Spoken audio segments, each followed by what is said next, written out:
ఎగువన కురుస్తున్న భారీ వర్షాలకు కృష్ణమ్మ పరవళ్లు తొక్కుతూ పరుగులు తీస్తోంది. దీంతో ప్రకాశం బ్యారేజ్ కి భారీగా వరద పోటెత్తింది. ప్రాజెక్టు 60 గేట్లనెత్తి 56,977 క్యూసెక్కుల నీటిని దిగువకు విడుదల చేస్తున్నారు.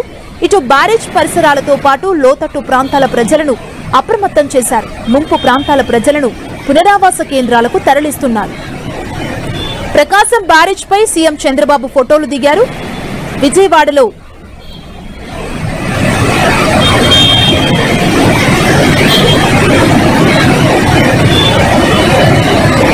ఎగువన కురుస్తున్న భారీ వర్షాలకు కృష్ణమ్మ పరవళ్లు తొక్కుతూ పరుగులు తీస్తోంది. దీంతో ప్రకాశం బ్యారేజ్ కి భారీగా వరద పోటెత్తింది. ఇదే అంశానికి సంబంధించి మరింత సమాచారం మా ప్రతినిధి జయరాజ్ అందిస్తారు. జయరాజ్, ఎగువ ప్రాంతాల్లో కురుస్తున్నటువంటి భారీ వర్షాల వరద ఒకవైపు, మరొకవైపు శ్రీశైలం నుంచి వచ్చేటటువంటి వరద ప్రవాహం మరొకవైపు, మొత్తం మీద కృష్ణా నదికి వరద పోటెక్కుతుంది. ప్రస్తుతం ప్రకాశం బ్యారేజ్ దగ్గర 1,17,000 క్యూసెక్ల వరద నీరు చేరింది. ప్రస్తుతం మనం కృష్ణా నది దగ్గర ప్రకాశం బ్యారేజ్ దగ్గర మనం ఉన్నాం. మొత్తం మీద చూస్తే 75 గేట్లలో దాదాపు 60 గేట్లకు పైగా ఎత్తేశారు. 20 గేట్లలో 3 అడుగుల మేర ఎత్తారు. అదేవిధంగా 20 గేట్ల దగ్గర 2 అడుగుల మేర ఎత్తినటువంటి పరిస్థితి ఉంది. పెద్ద ఎత్తున ఎగువ ప్రాంతం నుంచి వరద, అదేవిధంగా శ్రీశైలం నుంచి వచ్చేటటువంటి వరద పోటెత్తినటువంటి నేపథ్యంలో ప్రకాశం బ్యారేజ్ దగ్గర గేట్లు ఎత్తినటువంటి పరిస్థితి ఉంది. ఇక్కడ మనం చూడవచ్చు, ఈ వరద నీరంతా కూడా ప్రస్తుతం బంగాళాఖాతంలో కలయటానికి ఎక్కువగా వెళ్ళే పరిస్థితి.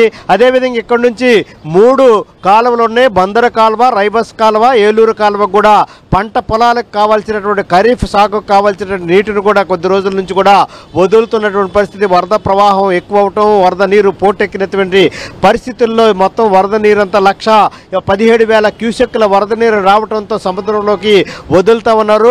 పులిచింతల దగ్గర ఎక్కువైనటువంటి వరద నీటిని కూడా వదిలినటువంటి నేపథ్యంలో దాదాపు 2 లక్షల క్యూసెక్లకు పైగా వరద నీటిని పులిచింతల ప్రాజెక్టు దగ్గర వదిలారు. మరొక గంట 2 గంటల్లోగా ఈ ప్రకాశం బ్యారేజ్ దగ్గరికి దాదాపు 2 లక్షలకు పైగా క్యూసెక్ల వరద నీరు వచ్చే అవకాశం ఉంది. దీంతో 2 లక్షల క్యూసెక్లు కూడా సముద్రంలోకి వదలటానికి అధికార యంత్రాంగం కూడా సిద్ధమైంది. మరొకవైపు లోతట్టు ప్రాంతాల ప్రజలందరూ కూడా అధికార యంత్రాంగం అప్రమత్తం చేసింది. అక్కడ ఉన్నటువంటి రెవెన్యూ, నీటిపారుదల శాఖ యంత్రాంగం అంతగా అప్రమత్తం చేసింది. లోతట్టు ప్రాంతాలు, అదేవిధంగా లంక గ్రామాల్లో కూడా పూర్తి స్థాయిలో అప్రమత్తత పాటిస్తా ఉన్నారు.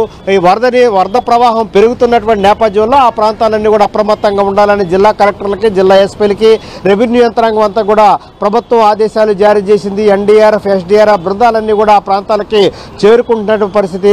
సహాయ పునరావాస కేంద్రాలను కూడా పూర్తి స్థాయిలో సన్నద్ధం చేసి ఉంచాలని చెప్పేసి అధికార యంత్రాంగం ఆదేశాలు జారీ చేసినటువంటి పరిస్థితి. ముఖ్యంగా లంక ప్రాంతాలను కూడా ముంపుకు గురయ్యేటటువంటి అవకాశం ఉంది. అదేవిధంగా లోతట్టు ప్రాంతాలను కూడా ఇప్పటికే జలమయమైన పరిస్థితి ఉంది.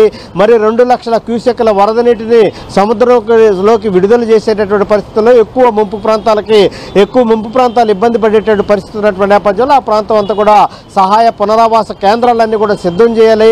అదేవిధంగా ఏ ప్రాంతాలు అయితే ముంపుకు గురయ్యారో ఆ ప్రాంతాలన్నీ కూడా అధికార యంత్రం తక్షణమే ఆ ప్రాంతాల్లో వారిని సురక్షితమైన ప్రాంతాలకు తరలించాలని చెప్పేసి ఆదేశాలు జారీ చేసినటువంటి పరిస్థితి. మరొకవైపు ఖరీఫ్ సీజన్ పూర్తి స్థాయిలో సిద్ధమైంది. దీనికి సంబంధించి కింద క్యాబినెట్లో కూడా యంత్రాంగం, ప్రభుత్వం కూడా దీనిపైన స్పందించింది. అక్కడ కావాల్సిన ఎరువులు, పురుగు మందులు, అదేవిధంగా రైతులకు కావాల్సిన అన్ని రకాల రుణాలకు సంబంధించినటువంటి ఏర్పాట్లన్నీ కూడా చేయాలని చెప్పేసి అధికార యంత్రాంగాన్ని ఆదేశాలు జారీ చేసిన పరిస్థితుల్లో ఎగువ ప్రాంతాల నుంచి వచ్చినటువంటి ఎక్కువగా వస్తున్న వరద నీటిని ఇక్కడ నిల్వ చేసేటటువంటి సామర్థ్యం తక్కువగా ఉన్నటువంటి నేపథ్యంలో దాదాపు సాయంత్రానికల్లా 2 లక్షల క్యూసెక్లకు పైగా వరద నీటిని సముద్రంలోకి వదిలేటటువంటి అవకాశం ఉంది.